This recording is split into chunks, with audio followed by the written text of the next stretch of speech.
Hey there, U.S. history students. Want to talk about a really important section of the end of the First World War, which will be with us even for when we talk about the beginning of the Second World War. So put this away up here. You're going to need it.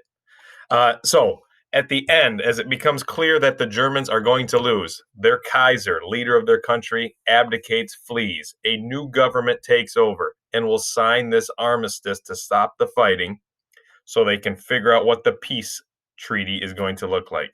That's significant because Hitler will constantly come back to this, that this government kind of is the ones to blame for why Germany got treated so poorly. And they're the ones that kind of gave up and surrendered at the end of the First World War.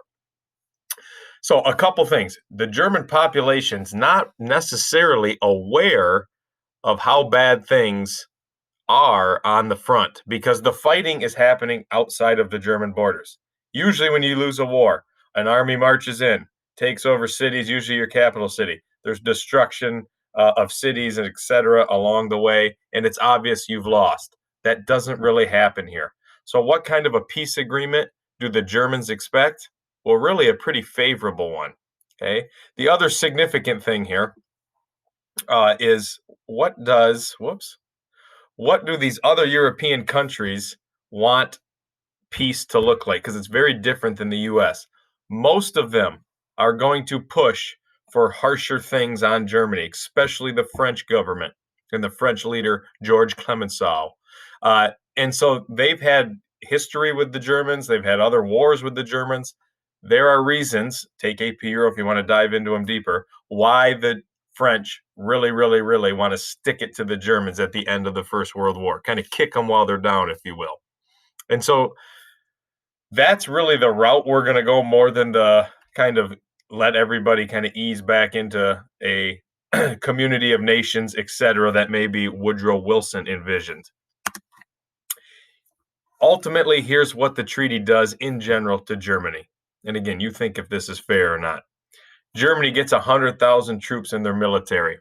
Okay, think of those armies leading up to the First World War, millions of people in each one. They can have no submarines and 6 warships. I mean, the whole German Navy was based around submarines and U-boats. They lose land, number 3, in Europe. Number 4, no Air Force. Number 5, we talked about this as a big reason there was tension to begin with, right? They're forced to turn over their colonies in Africa and other places around the globe. Number 6, they have to pay the Allies back. Okay, and as we're going to find out, this one becomes really difficult, especially because Germany is going to slide into an economic depression along with the rest of the world as we get into the later 20s. And then they're also not allowed to have any military near the French border, basically, is what number 7 says. Hitler will end up kind of disobeying or not paying attention to any of these things as he rises to power. And then ultimately, number 8, they have to accept the blame for starting the First World War. And if you think back to what caused it, main causes assassinations, it's not necessarily Germany that causes World War I to start, but they're going to be forced to take the blame here. They do launch that first invasion with the Schlieffen Plan, like we talked about. Now, my modern example is really this. If I'm sitting down in the cafeteria and a kid, let's see, who can I pick?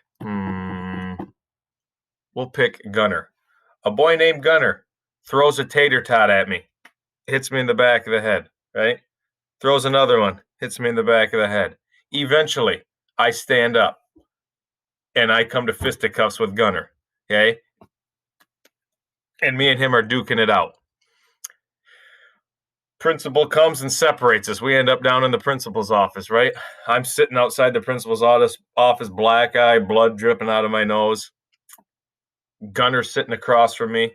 And he says to me, listen here, Vandenberg, here's how this is going to go down. You're going to tell him it was all your fault. And I'm going to say, well, I'm not doing that. Why would I do that? Because if you don't, I'm going to take you out to the flagpole at 3:00 and finish you off. Okay, so I go in and I fall on the sword and take the blame. What would my feelings toward Mr. Gunner be for the rest of my high school career? Resentment, dislike, hatred. I'll get my revenge at some point down the road. Hold on to that thought of that story, and we'll tie it into what actually happens with the Germans.